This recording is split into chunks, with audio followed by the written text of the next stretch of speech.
A lo largo de la historia de la humanidad ha habido numerosos y variados crímenes. España no es una excepción. Y uno de los criminales más famosos de España llegó a ser conocido como el asesino de la Baraja. Tal vez a alguno nos suena esto. Corría el año 2003, ya hace 15 años, y este asesino puso en vilo literalmente a toda España, llegando a considerarse uno de los asesinos más peligrosos que ha circulado por nuestro país en su historia. Finalmente, mató a 6 personas, intentó matar a otras 3. Y este asesino se caracterizó por varias cuestiones. Una de las más llamativas es que siempre daba los buenos días a sus víctimas y les pedía por favor todo lo que les decía, porque les afirmaba que la educación era lo primero en la vida. Otra es que siempre dejaba al lado de sus víctimas un naipe, un as de copas, que se convirtió en su firma de la postre, por eso fue conocido como el asesino de la Baraja. Pero igualmente destacaba que en el juicio no vieron ninguna patología, sino que era plenamente consciente de sus actos y destacaba que los ejecutó con esmera planificación.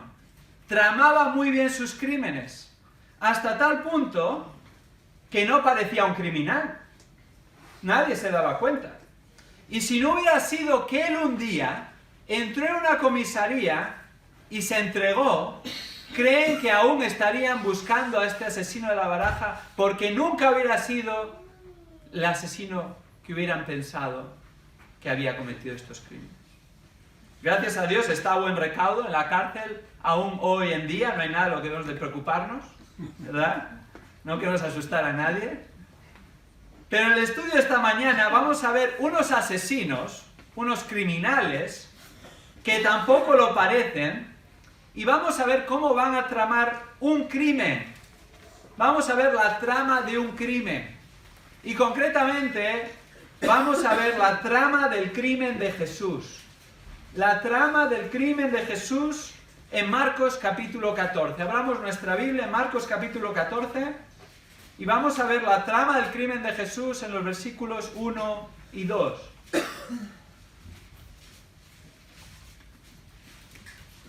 Dice así la palabra del Señor.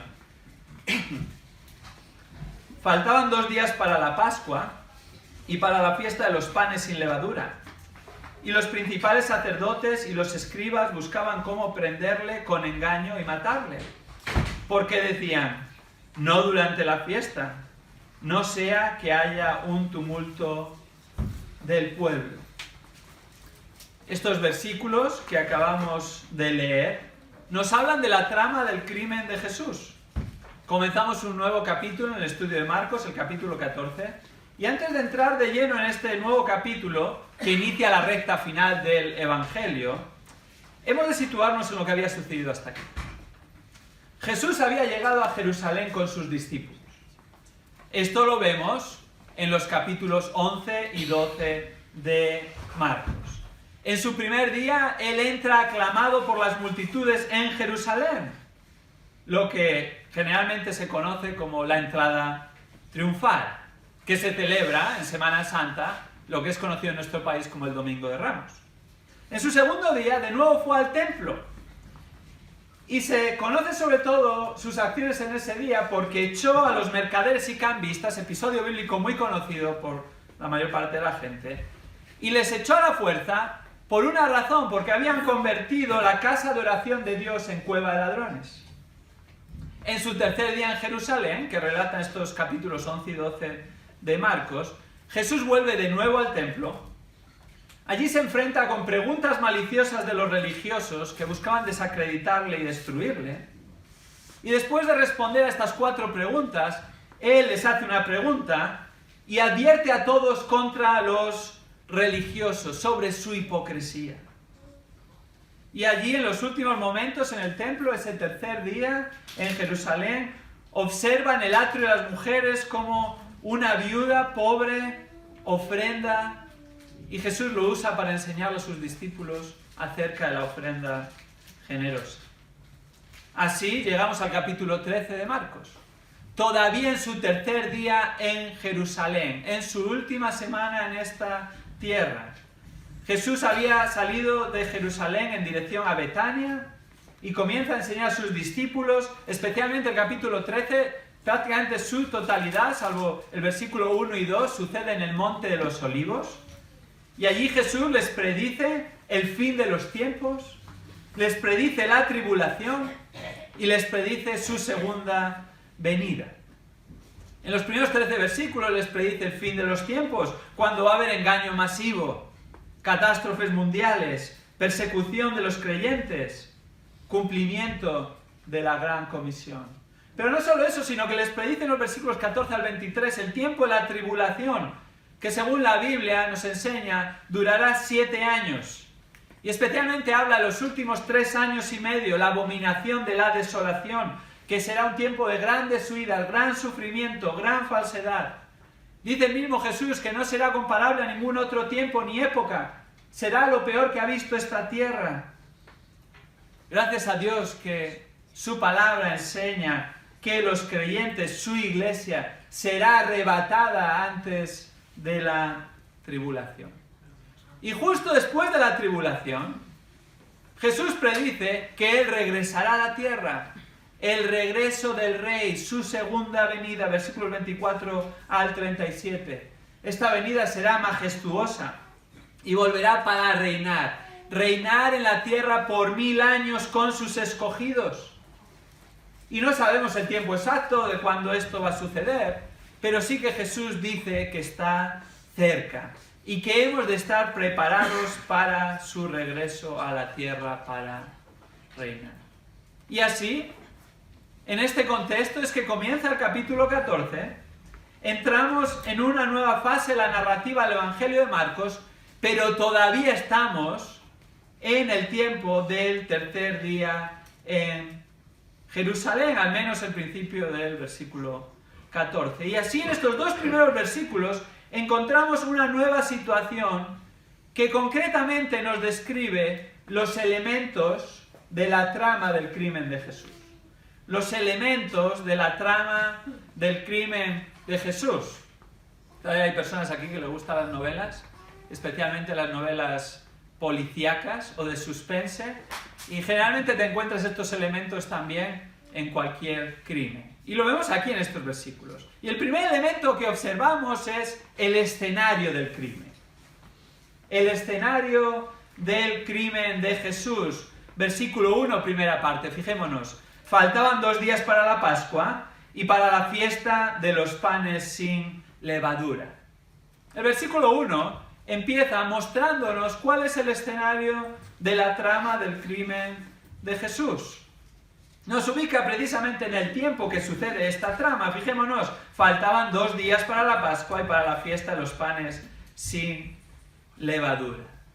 ¿Qué día es este? Bueno, algunos creen que es el martes de la semana de Pasión. Para llegar a esta conclusión toman como referencia contar los días como la manera que nosotros lo hacemos habitualmente. Si dices, faltan 2 días para mi cumpleaños y es domingo, ¿cuándo sería tu cumpleaños? El día martes, ¿verdad? Contamos por días de 24 horas. Así, de esta manera, la Pascua la celebrarían el jueves y por lo tanto 2 días desde nuestra manera de medir habitual conllevaría que estarían en el martes de esa semana. Eso encajaría perfectamente con la perspectiva tradicional de que la entrada de Jesús en Jerusalén triunfante fue el domingo. De hecho hay esa tradición, se celebra así. En cambio otros piensan que esta referencia apunta al miércoles de esa misma semana.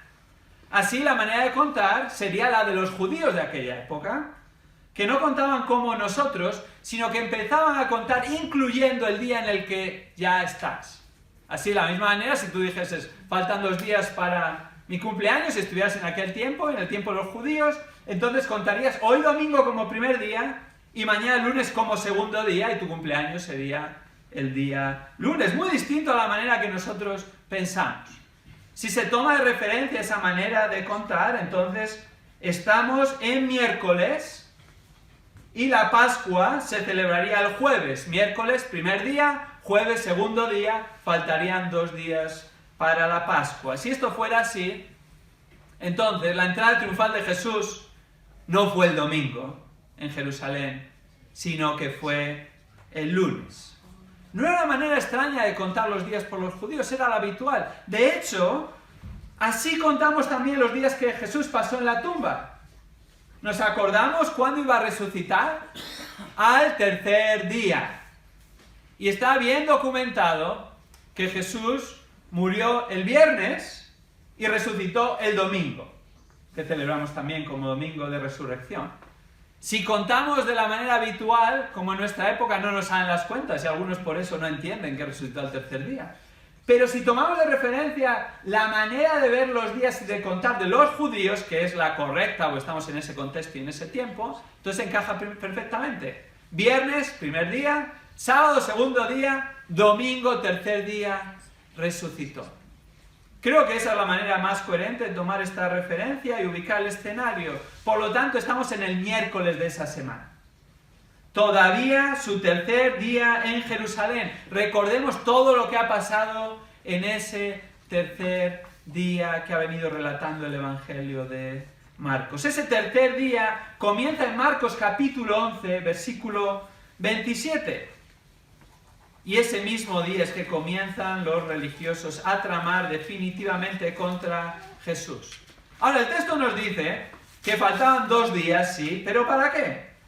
Para las fiestas de la Pascua y los panes sin levadura. ¿Cuáles eran estas fiestas? En primer lugar, el texto menciona la Pascua. Bueno, Gustavo ya ha hecho mucho del trabajo de explicar lo que era la Pascua, pero es bueno recordarlo. La Pascua era la fiesta judía solemne que se celebraba una vez al año. Esta fiesta conmemoraba, como hemos visto al acercarnos a la mesa del Señor, que el ángel de muerte había pasado de largo de la casa de los israelitas cuando destruyó a los primogénitos egipcios. Pero no destruyó a los israelitas que habían rociado los dinteles y marcos de sus puertas con la sangre del cordero que habían sacrificado en obediencia a Dios. Esto lo podemos ver en los capítulos 12 y 13 de Éxodo con más detalle. Ahora, esta Pascua se celebraba el día 14 del mes de Nisán. Creo que nadie ha estudiado los meses y ha encontrado el mes de Nisán, era otra manera de contar los tiempos. Es el primer mes del año religioso judío, se celebra en marzo o abril, dependiendo del año, al igual que nuestra Semana Santa, y se extendía hasta las primeras horas del día siguiente, del día 15 del mes de Nisán. Entonces, ¿qué hacían en la Pascua?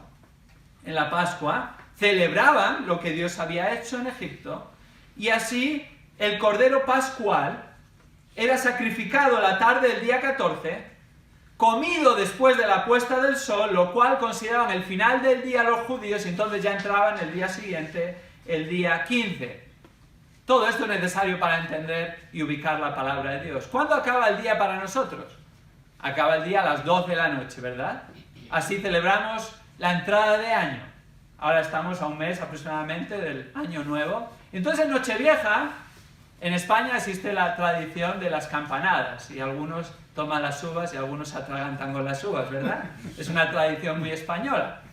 Bueno, pues cambiamos de día, y al cambiar de día cambiamos del año a las 12 de la noche. Nada que ver con los judíos. Los judíos consideraban que el día se había acabado con la puesta del sol. De hecho, esto lo vemos también en los relatos del Nuevo Testamento. ¿Recordáis cuando en ocasiones las multitudes venían a Jesús a que les sanase? Y si era día de reposo, observamos en algunos lugares que Jesús esperaba que se pusiese el sol para sanarles, porque eso se consideraba que había acabado el día de reposo y había comenzado un nuevo día. Así también hacían la celebración de la Pascua. Sacrificaban al cordero el día 14, esperaban a que se pusiera el sol y entonces celebraban esta festividad conmemorando lo que Dios había hecho con ellos. La Pascua solo se podía celebrar en Jerusalén. Así estaba ordenado en Deuteronomio 16, versículos 5 al 6. Y de esta manera los judíos peregrinaban de todos lugares a Jerusalén para celebrar esta gran fiesta. Ahora hemos de mencionar algo respecto a la Pascua, según leemos nuestras Biblias. Porque el término Pascua se usa de diferentes maneras en las Escrituras. La primera, como lo hace este versículo, para indicar la fiesta en la que comían el cordero. Pero también se menciona, en segundo lugar, para referirse al cordero de la Pascua, de la celebración en sí, no a la cena. A veces solo aparece Pascua y se está refiriendo al cordero de la Pascua, no a la festividad. Y en ocasiones se utiliza Pascua en la Biblia para conmemorar todas las fiestas que duraban varios días en esa época, no solo la cena. En este caso se está refiriendo a la cena en sí, a la Pascua, que posteriormente, vamos a ver en el Evangelio de Marcos, Jesús celebró con sus discípulos. Así, la Pascua para los judíos les recordaba de cómo Dios había sido fiel, cómo Dios les había librado de Egipto, cómo Dios había salvado las vidas de sus primogénitos por medio de este cordero y la sangre de este cordero rociada en los dinteles. Y de la misma manera celebramos para los creyentes la nueva Pascua, la nueva celebración, que es Cristo Jesús muriendo en la cruz del Calvario por nuestros pecados. Por eso Juan el Bautista, cuando presentó en sociedad a Jesús, en Juan capítulo 1, versículo 29, dijo: «He aquí el Cordero de Dios, que quita el pecado del mundo». Por eso, en el contexto de una iglesia, en 1 Corintios 5, como hemos visto anteriormente, en el contexto de que se juntaban para celebrar la mesa del Señor, les está llamando a considerar cómo han de celebrar esta Pascua, que es realmente conmemorar que Cristo murió en la cruz por nuestros pecados. Nosotros nos recordamos que se sacrificó un cordero y que por la sangre de ese cordero, puesta en unos dinteles, fuimos librados. Nosotros recordamos que el Cordero de Dios, Jesucristo, derramó su sangre y con esa sangre somos limpios de pecado. Con esa sangre hay remisión de la culpa del pecado, del castigo, de una eternidad sin Dios, y por lo tanto la muerte eterna pasa de largo de nosotros y no vamos a ser juzgados para perdición, sino que Cristo Jesús, aquel sin mancha, aquel sin pecado, aquel perfecto que vivió la vida justa y sin pecado que nosotros no podemos vivir, ocupó nuestro lugar en la cruz, entregando su vida para el perdón de nuestros pecados y para, por lo tanto, recibir salvación. Celebramos a Cristo. En aquel tiempo celebraban la Pascua, los judíos celebran la Pascua, pero no solo la Pascua. El versículo 1 también menciona otra fiesta. Fijémonos en el versículo 1. La fiesta de los panes sin levadura. ¿Qué era esta fiesta? Esta fiesta comenzaba justo tras la cena de la Pascua.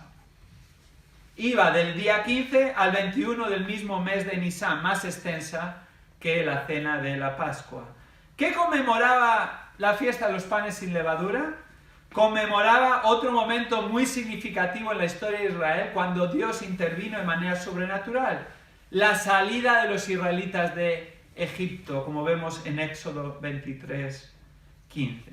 Y se llamaba así panes sin levadura, que los judíos habían tomado como provisiones para salir de Egipto. Observamos esto en Éxodo 16, 3. Para la huida, para el tiempo que iban a estar vagando, tomaron panes sin levadura y así de esta manera, para conmemorar aquel tiempo, se celebraba la fiesta de los panes sin levadura. Esta fiesta se entremezclaba con la Pascua. De hecho, de manera popular se consideraban las dos unidas y a veces se decía Pascua para hablar de toda la semana.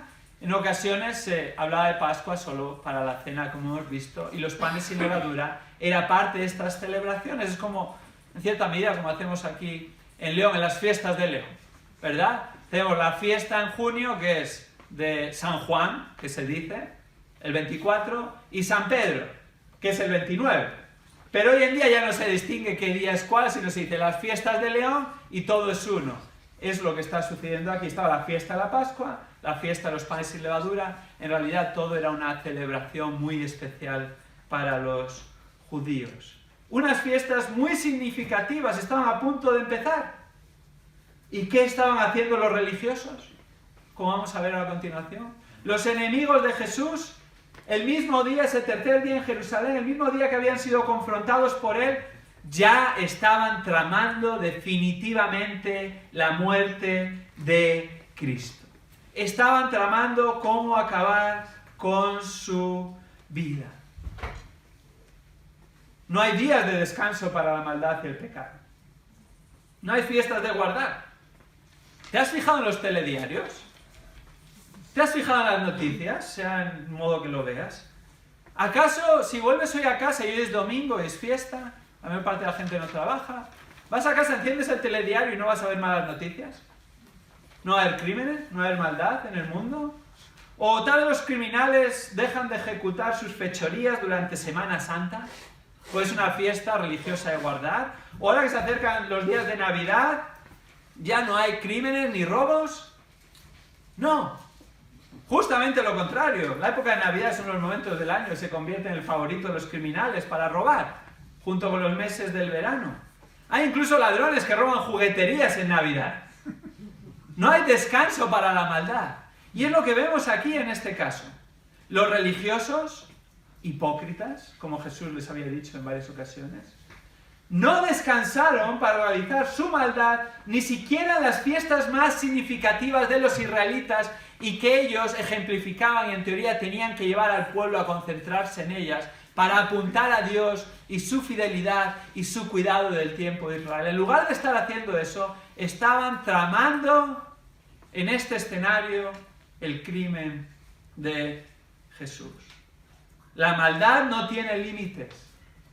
La maldad no celebra fiestas. La maldad no se toma ningún día de descanso. Siempre es un buen momento para la maldad en este mundo caído y pecaminoso. Pero Dios, que es santo, que es perfecto, odia los planes perversos. Dios aborrece al que maquina el mal.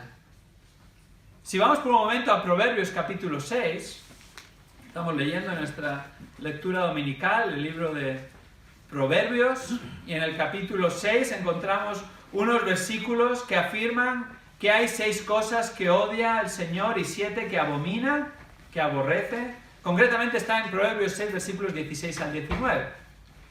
Y si vamos ahí y vemos la segunda parte del versículo 18, entre las 7 cosas que aborrece el Señor, que odia, están los pies que corren rápidamente hacia el mal.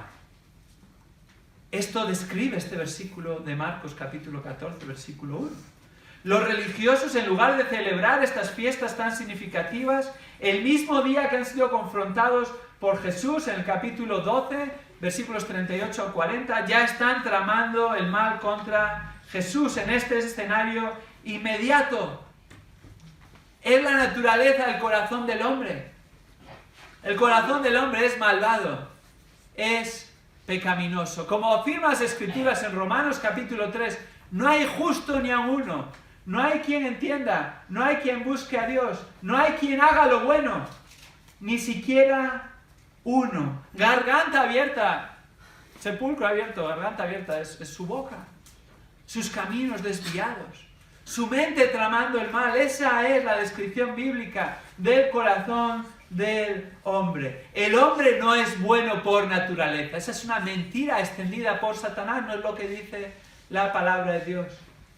Esto no quiere decir que el hombre no pueda hacer nada bueno, o que todo lo que el hombre hace es malo, pero si habla de su naturaleza y por lo tanto su tendencia natural es pecaminosa y es hacer el mal, a no ser que Dios cambie el corazón.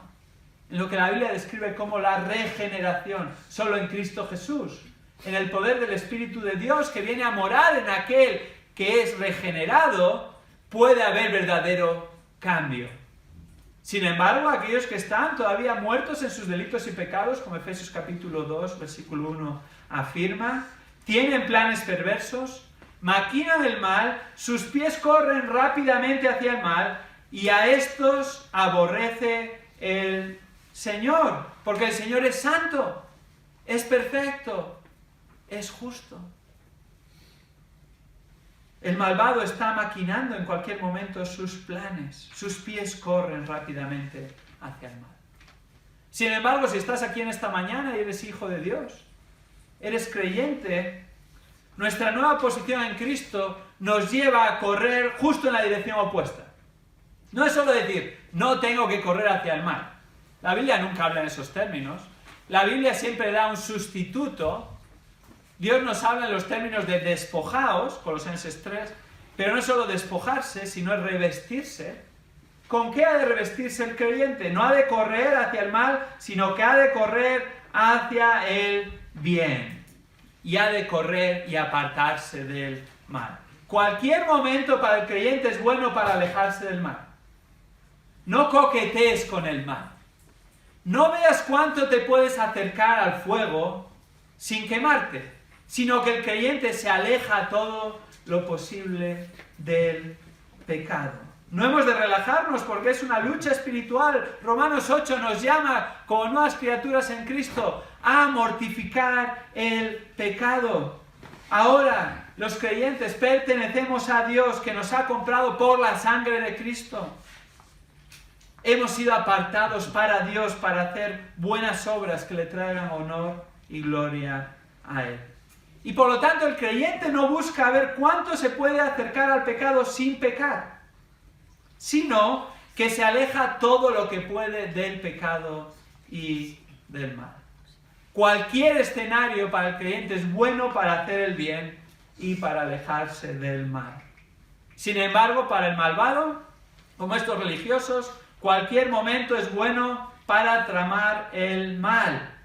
Y así lo vemos en estos versículos. En este escenario, unas fiestas tan significativas, ellos se están dedicando a tramar un crimen, un asesinato. Ahora hay un segundo elemento en la trama del crimen de Jesús. El primer elemento es el escenario. El segundo elemento son los conspiradores. Los conspiradores de la trama del crimen de Jesús. Los encontramos en la segunda parte del versículo 1. Fijémonos, empezamos del principio. Faltaban 2 días para la Pascua y para la fiesta de los panes sin levadura. Y los principales sacerdotes y los escribas. Paremos ahí por un momento. La segunda parte del versículo 1 nos introduce a los conspiradores. ¿Quiénes son los conspiradores? Fijémonos, el texto es claro. Los principales sacerdotes y los escribas. En aquel tiempo todo el mundo sabía quiénes eran los principales sacerdotes y los escribas. Pero 2000 años después, probablemente tenemos ideas diversas de quiénes son estas personas y necesitamos entender quiénes eran. Primero habla de los conspiradores, que eran los principales sacerdotes. ¿Quiénes formaban parte de este grupo? Eran el sumo sacerdote actual, el sumo sacerdote saliente, el que le había precedido, así como otros dignatarios y nobles elegidos por el sumo sacerdote y que formaban parte de su gabinete. Eso se consideraba como principales sacerdotes. De hecho, entre ellos también estaba el capitán del templo, que era el asistente del sumo sacerdote. Y es interesante porque la mayoría, prácticamente todos los principales sacerdotes, eran de una secta, de la secta de los saduceos. Así que prácticamente se puede decir casi al 90 y pico % de probabilidad y posibilidad que cuando leas en tu Biblia principales sacerdotes es un sinónimo para saduceos. Es parte de esta secta. Los saduceos eran una de las 4 principales sectas en aquel tiempo. Estaban ellos junto con los esenios, los celotes y los fariseos. Los más conocidos e influyentes eran los fariseos y saduceos, por eso aparecen más en nuestras Biblias. Pero los más populares no eran los saduceos, sino que eran los fariseos. Así Jesús había tenido varios encuentros con los saduceos, que son parte de los principales sacerdotes. Y el último, el más reciente, nos acordamos en el capítulo 12 de Marcos, fueron los que le hicieron la pregunta maliciosa sobre la resurrección, mostrando que estaban contrarios a él, en el capítulo 12, versículos 18 al 27. Ahora, no solo los principales sacerdotes son los conspiradores. ¿Quién más aparece en el texto? Fijémonos. En segundo lugar, los escribas. Estos eran los estudiosos, los que enseñaban, los que interpretaban la ley. Su prestigio y erudición en aquel tiempo llegó a su momento culminante, tal que cuando se cruzaban con ellos por la calle les saludaban, les reservaban los primeros asientos, que en aquel tiempo estaban realmente al frente para que todos les viesen, e incluso las personas se levantaban de sus lugares cuando un escriba entraba en un lugar público. Ellos principalmente estaban compuestos por fariseos. Principales sacerdotes venían de la secta de los saduceos, los escribas venían principalmente de la secta de los fariseos, profundamente religiosos, y el mayor problema de los fariseos era que se habían apartado de la palabra de Dios. Jesús tuvo varios encuentros también con los fariseos, con los escribas, y tal vez uno de los más significativos lo encontramos en Marcos capítulo 7, cuando les llama hipócritas a aquellos que le estaban sirviendo con sus labios, pero su corazón estaba muy lejos de ellos, y les dice hipócritas porque habían abandonado los mandamientos de Dios y los habían sustituido por tradiciones y normas humanas. Estos son los conspiradores, que por cierto no se quedaba ahí, formaban parte del Sanedrín, el órgano supremo de los judíos. Aquellos que gobernaban en asuntos civiles y religiosos podían legislar en el ámbito judicial y en el ámbito legislativo bajo la autoridad de los romanos. ¿Quiénes son los conspiradores, por lo tanto? No parecen criminales. Nadie hubiera dicho que fuese alguien que estaba tramando fechorías. ¿Eran los religiosos? ¿Eran los que en teoría tenían que guiar al pueblo a Dios? ¿Eran los que ostentaban el poder político en Israel? Sin embargo, estaban utilizando todo esto para tramar el crimen de Jesús. Conspirando el mismo día contra Jesús. No es algo extraño en nuestra sociedad.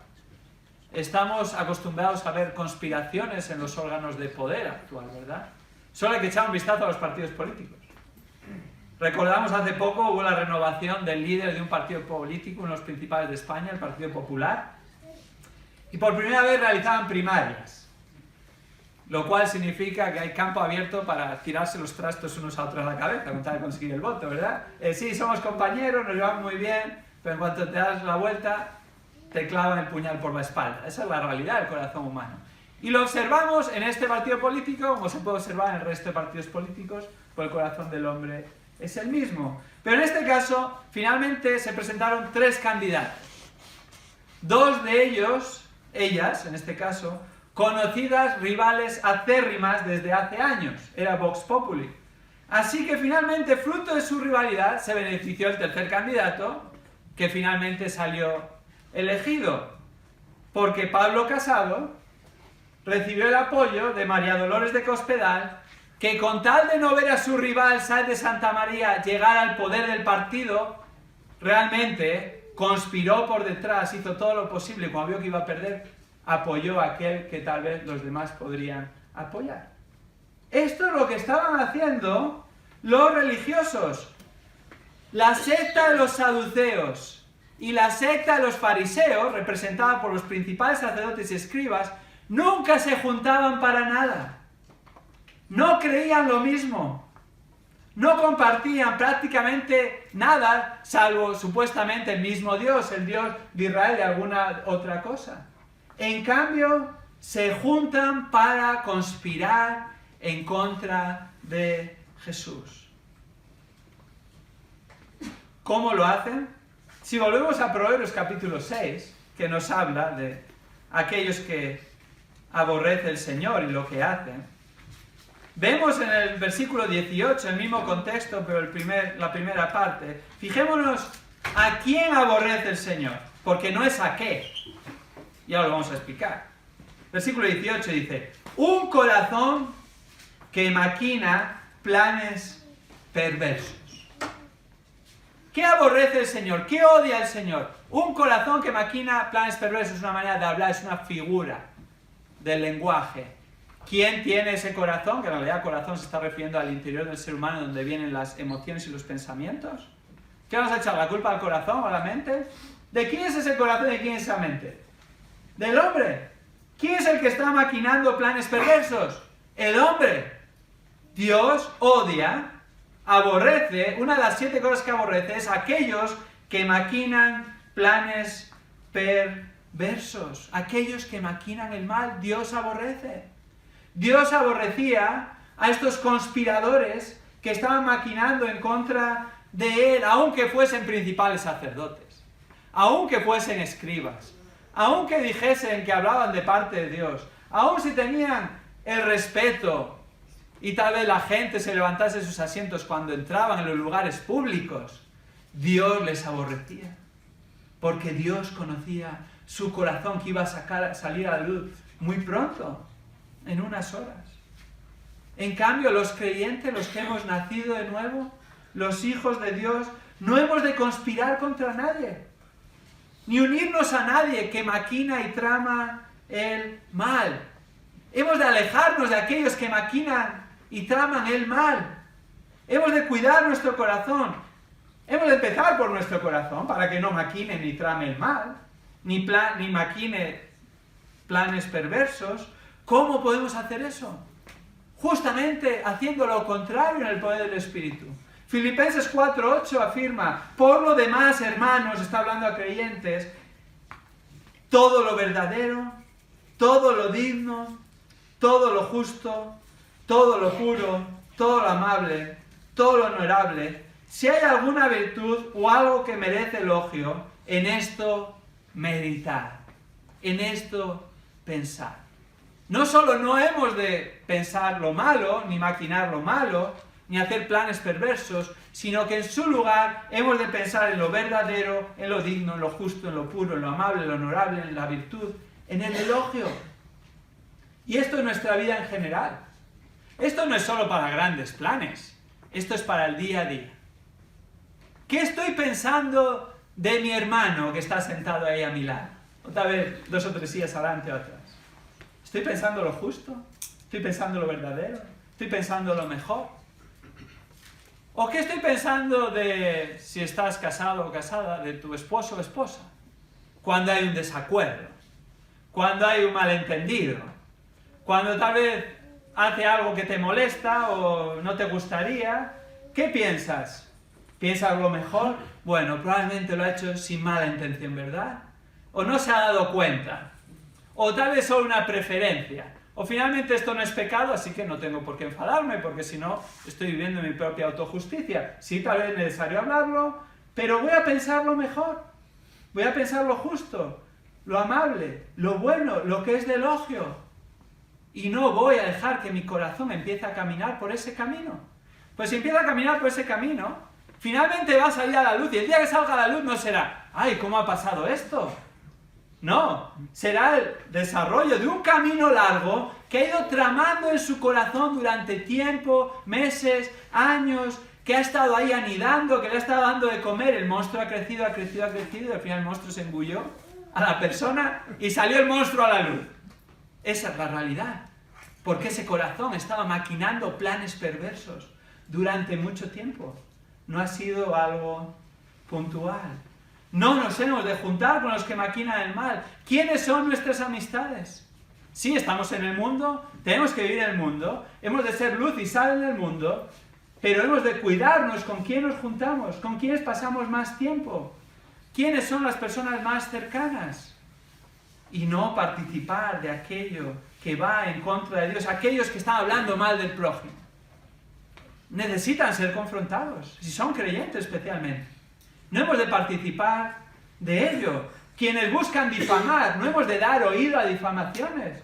No hemos de participar de murmuraciones que no agradan a Dios y son pecado. Y según Gálatas capítulo 5, son obras de la carne y no del Espíritu. Aquí se ve perfectamente la carnalidad, las obras de la carne de estos religiosos externos que en realidad eran unos conspiradores tramando lo malo, aquello que odia Dios. El corazón de los religiosos estaba muy alejado de Dios, aunque no lo parecía. Y eran unos criminales, aunque tampoco daban el perfil de un criminal. Y en la trama del crimen de Jesús, en estos versículos, no solo vemos el escenario, la Pascua y la fiesta de los panes sin levadura, no solo vemos los conspiradores, los principales sacerdotes y escribas, que eran principalmente saduceos y fariseos, sino que vemos un tercer elemento. Y el tercer elemento de toda trama es el plan. El plan que ellos estaban tramando. Fijémonos, final del versículo 1 y el versículo 2. Y los principales sacerdotes y los escribas, aquí está el plan, buscaban cómo prenderle con engaño y matarle, porque decían, no durante la fiesta, no sea que haya un tumulto del pueblo. Lo primero que encontramos de este plan, en el final del versículo 1, es que este plan era sencillo. No fue a la universidad para idear este plan. Fijémonos, el versículo 1 al final dice, buscaban cómo prenderle con engaño y matarle. No es muy sofisticado este plan. Trataban de encontrar la manera, dice el texto, de prenderle. Literalmente, agarrarle, capturarle, es la idea de atrapar a una presa. Y para ello hay que tender una trampa. ¿Cuál iba a ser esta trampa? Prenderle con engaño. Ya llevaban suficiente tiempo expuestos al ministerio de Jesús y su persona y sabían que la única manera de atrapar a Jesús era actuando por medios fraudulentos, con embuste, con falsedad, con mentira, con engaño. Si no, sería imposible. Y así sucede. Nos vamos a adelantar por unos momentos en este capítulo y vamos a ir a los versículos 55 y 56. Fijémonos qué hicieron para poder prenderle con engaño, concretamente. Marcos capítulo 14, versículos 55 y 56. Dice así, y los principales sacerdotes y todo el concilio, estamos hablando de las mismas personas, del versículo 1, procuraban obtener testimonio contra Jesús para darle muerte, pero ¿qué pasaba? No lo hallaban. Versículo 56. Porque muchos daban falso testimonio contra él, pero sus testimonios no coincidían. Que por cierto, estos que daban falso testimonio contra él, habían sido comprados por los principales sacerdotes para llevar a cabo su plan. Pero ni siquiera coincidían los falsos testimonios y esto no les servía para su plan definitivo. ¿Cuál es su plan definitivo? ¿Prenderle para qué? Volvamos al versículo 1. Prenderle con engaño y matarle. Ese era el final de su plan. Odiaban a Jesús los líderes religiosos. ¿Por qué odiaban a Jesús? Alguien puede pensar, ¿por qué odiaban a Jesús? Si leemos la Biblia, Jesús nunca hizo daño a nadie. Jesús nunca cometió pecado. Jesús ayudaba a las gentes. Bueno, odiaban a Jesús porque Jesús les había confrontado. Fijémonos, los principales sacerdotes y los saduceos eran los que controlaban el templo. Un día antes de esta trama les había expulsado a los cambistas y vendedores, de los que conseguían sus comisiones, y les había acusado a ellos públicamente de convertir la casa de Dios en cueva de ladrones. No solo eso, los escribas y fariseos no les iban a la zaga en su odio a Jesús, ya que les había expuesto como unos hipócritas delante de las multitudes en el capítulo 12, versículos 38 al 40, y les decía, guardaos de esto, guardaos de su levadura, guardaos de su enseñanza, guardaos de su falsa influencia. Y fruto de ese odio dio lugar a querer matarle. Veían sus posiciones de poder e influencia en peligro y se unieron con este propósito, el asesinato de Jesús. No es un plan nuevo, pero sí el definitivo. Según leemos el Evangelio, ya en el capítulo 3 de Marcos, vemos que los fariseos se habían unido a los herodianos a comenzar a tramar cómo destruir a Jesús. En Juan capítulo 11 vemos cómo tras la resurrección de Lázaro, los principales sacerdotes involucraron al Sanedrín y desde ese día planeaban cómo matar a Jesús. Pero llegamos al capítulo 14 de Marcos y es el plan definitivo cómo trama matar a Jesús. Está claro, el plan era sencillo. En primer lugar, era asesinarle, con engaño. Pero en segundo lugar, parte de este plan era hacerlo en la clandestinidad. Hacerlo en la clandestinidad. Fijémonos el versículo 2, que dice: no durante la fiesta, no sea que haya un tumulto del pueblo. Querían hacerlo en la clandestinidad, no querían actuar contra Jesús abierta y públicamente. Por eso dice el texto, no durante la fiesta. ¿Cuál es esta fiesta? Está hablando de las dos fiestas. Está hablando de la Pascua y de los panes sin levadura. Querían actuar sin testigos. Querían actuar una vez todos los peregrinos habían marchado de Jerusalén después de la fiesta de la Pascua y de los panes sin levadura. ¿Por qué querían actuar en la clandestinidad? Versículo 2. Tenían un temor. No sea que haya un tumulto del pueblo. Según su odio se incrementaba contra Jesús, la popularidad de Jesús crecía. Y ellos temían, si lo hacemos públicamente, entonces puede ser que demos causa a que las gentes se amotinen y se levanten contra nosotros y sea peor el remedio que la enfermedad. Por eso buscan hacerlo en la clandestinidad. Todo lo que les interesaba era llevar a cabo su plan, pero salir bien parados. Nadie supiese que ellos habían estado detrás de la muerte de Jesús. Es exactamente lo mismo que vemos en otro episodio en la Biblia. Lo vemos lo mismo con Herodes y Juan el Bautista.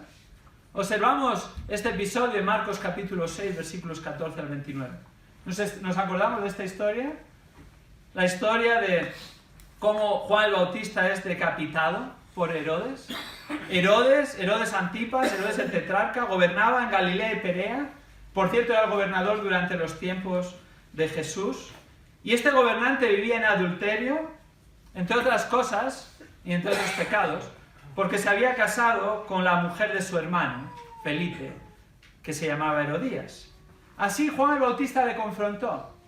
Y por lo que dice el relato bíblico, esta confrontación fue pública. Él predicaba en contra de Herodes a las multitudes y lo ponía de un ejemplo, como aquel que tenía que arrepentirse. Esto llegó a sus oídos y así quería deshacerse de Juan y no lo hacía.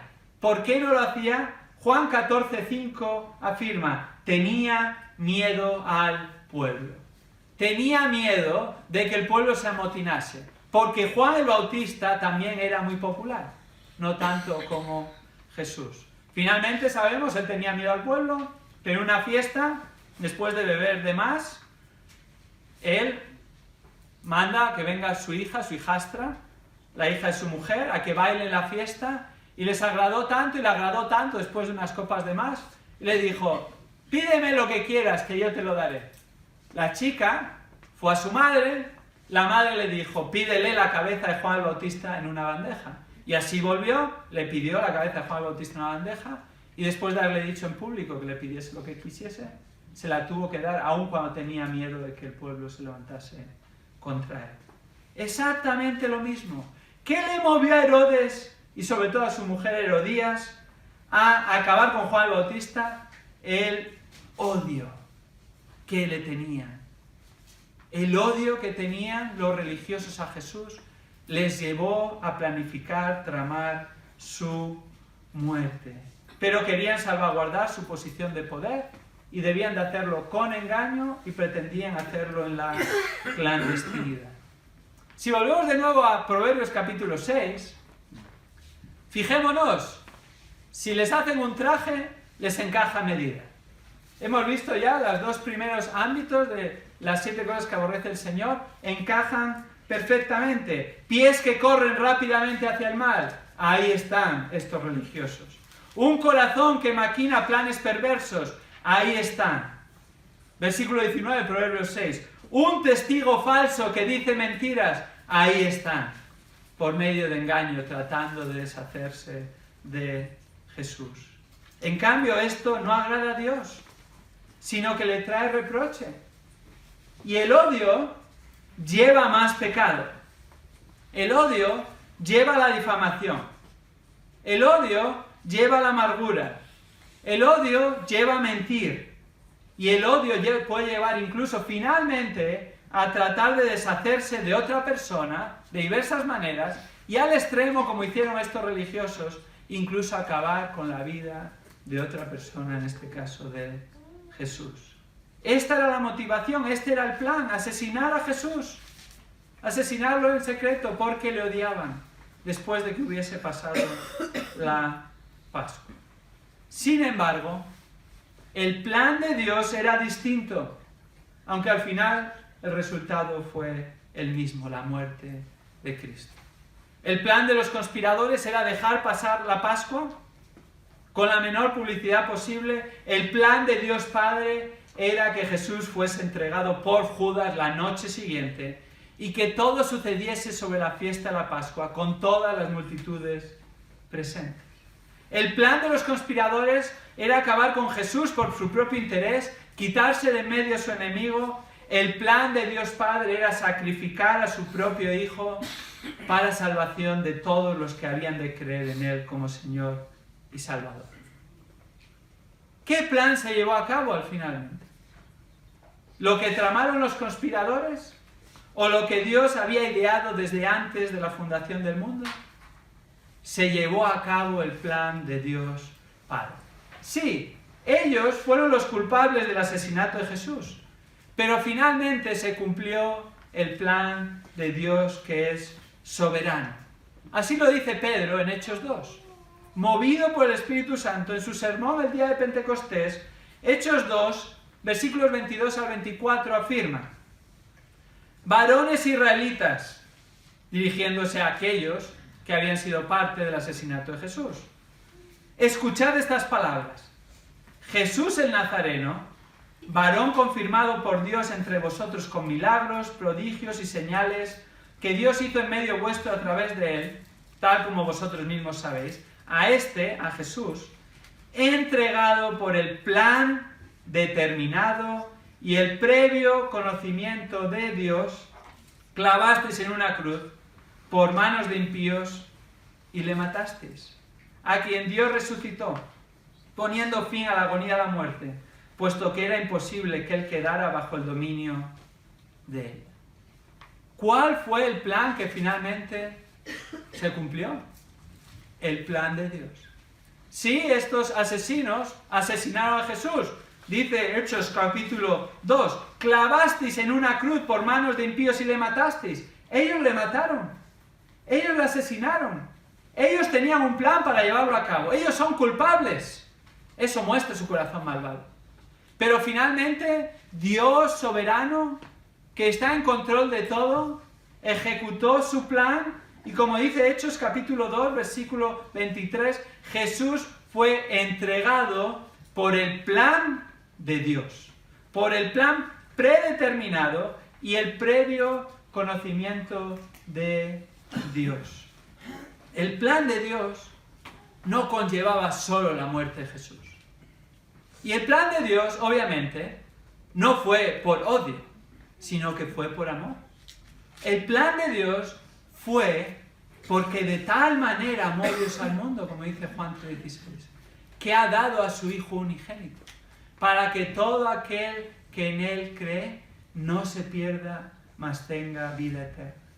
La motivación de Dios Padre era totalmente la opuesta. Sí, sacrificó a su Hijo. Sí, mató a su Hijo en la cruz del Calvario, por las manos de estos malhechores. Sí, le abandonó en la cruz del Calvario, por eso el Señor Jesucristo dijo: Dios mío, ¿por qué me has abandonado? Pero lo hizo porque era parte de un plan más grande, fruto del amor. Y Jesús no solo murió, sino que Jesús resucitó, dice Hechos 2:24, a quien Dios resucitó. Esto era parte del plan de Dios también. Y Dios Padre resucitó a Jesús, Dios Hijo, para nuestra salvación, cumpliendo su plan perfecto, para que los pecadores podamos ser reconciliados con Dios por medio de Cristo Jesús. Amén. ¡Qué increíble plan! ¡Qué plan de amor, de misericordia, de bondad! Un plan justo que Dios cumplió. Ese es el plan que finalmente se llevó a cabo. Y gracias a Dios que Cristo un día volverá, porque Cristo ha resucitado. Y Él va a regresar. Y por eso estamos aquí. Por eso estamos el domingo aquí. Celebrando como su iglesia que Cristo murió, que Cristo resucitó y que Cristo un día volverá. Y no solo lo celebramos, sino que lo anunciamos. Y esperamos que Cristo vuelva. Y anunciamos el mensaje de salvación. Que Cristo murió por un propósito. Cristo resucitó por un propósito. Primero para cumplir el plan de Dios Padre. Para someterse a su voluntad. Para la gloria de Dios. Pero también para la salvación de los pecadores. Amén. Todo aquel que en Él cree no se pierde, mas tenga vida eterna. Aquel que se arrepiente de sus pecados y confiesa a Jesús como su Señor y Salvador. Gracias a Dios porque su plan se cumplió y se cumplirá. Esto ha de traernos ánimo, hermanos. Vivimos en un mundo caído. Hay crímenes todos los días. Vas a ir a casa, si enciendes el telediario, no hay descanso de crímenes, de malas noticias. Mañana va a ser lo mismo, pasado, no solo en el telediario, a nuestro alrededor, en nuestro trabajo, tal vez incluso en nuestra propia familia, en nuestro barrio, el vecino, la gente a nuestro alrededor. Es parte de este mundo caído. Pero recordemos, Dios está en control. Finalmente, los planes de Dios se cumplirán. Y gracias a Dios que sus planes se cumplieron. Y ahora, por medio de Cristo, podemos ser salvos. Así esperemos en Dios. Así descansemos en Dios. Aun si no tiene sentido lo que está pasando, aun si nos parece que los malos perseveran, aun si aquellos que son malvados prosperan y sus planes parecen que se llevan a cabo, finalmente Dios sigue en control y el plan de Dios se cumplirá. Descansemos en estas promesas y demos gracias a Dios que su plan se cumplió y Jesús murió, pero también resucitó y por su muerte tenemos vida. El plan de Dios siempre es el mejor. No dudemos de Dios, sino confiemos en Él. Amén. Vamos a orar juntos, hermanos.